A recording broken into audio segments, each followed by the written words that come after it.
Hi everybody, this is Kelly and I am going to talk about my lit paper really quickly.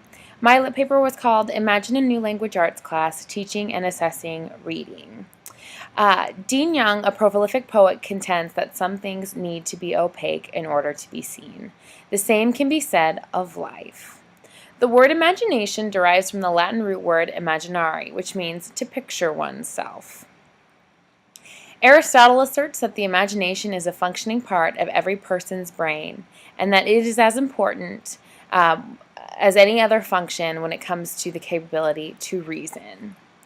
However, not everyone feels that way. Pascal called the imagination the mistress of falsehood and error. We know that as educators, children come in with the innate sense to imagine. They come to school with little math, writing, and reading skills, but endless creativity. However, we don't always value that in the education system. Sir Ken Robinson said that we are educating children out of their creativity in public schools. My paper discusses the role of imagination in reading instruction.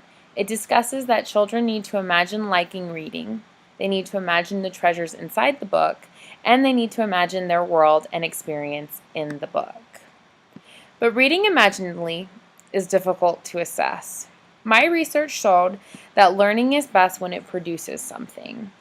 Educators, when they teach students to read imaginatively, are actually asking students to think differently. What is created is a new thought process, since the imagination, as Aristotle suggested, is a whole way of thinking all on its own.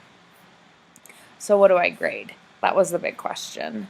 I suggested in my article more formative reading assessments that ask high-level thinking questions which activate the vital imagination. My research showed that even though there's been a trend to ask higher-level thinking questions, still like a majority of the percentage of the questions we ask students are low-level thinking questions, which are just checking for a basic comprehension of the text. And so that was really disheartening to me.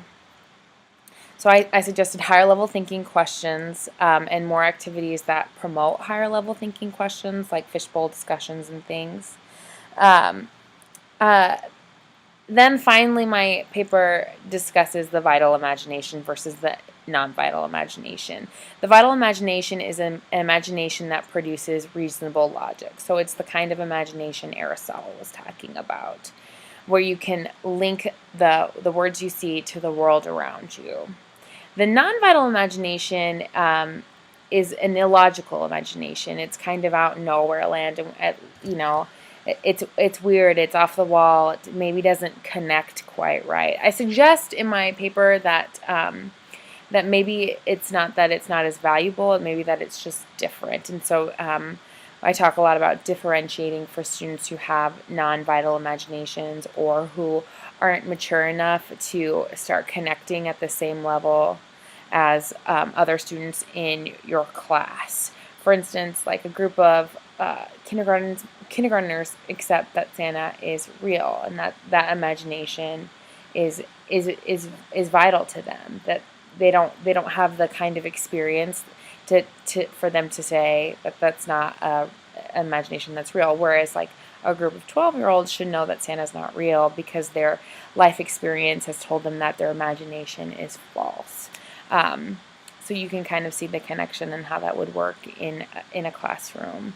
That maturity and imagination kind of go hand in hand, and that your imagination and your reality get closer as you get older, hypothetically. Usually in most cases it happens like that. Anyway, my reaction to my paper, I had actually a really good time writing this. I like to write, and so and I like to talk about the imagination and creativity. I think it's so important for kids to get imagination in school and to foster that kind of creative thought for the sake of innovation. You know, Ken Robinson said that we educate students for the future, and the future is something that we don't know, we only imagine, and so it's so important that we allow students to imagine it. My aha moment was when I kind of discovered that reading is actually using your imagination and that they're kind of almost one and the same when you really think about it. And so that was kind of interesting. My questions I have are kind of like how this might work in different content areas and in different classes, and maybe more when I speak a lot about fiction as opposed to nonfiction, and so I think that they translate, but I just kind of would be interested in seeing the research on how they translate. So I had a really good time. Thanks for watching my video. We'll see you in class.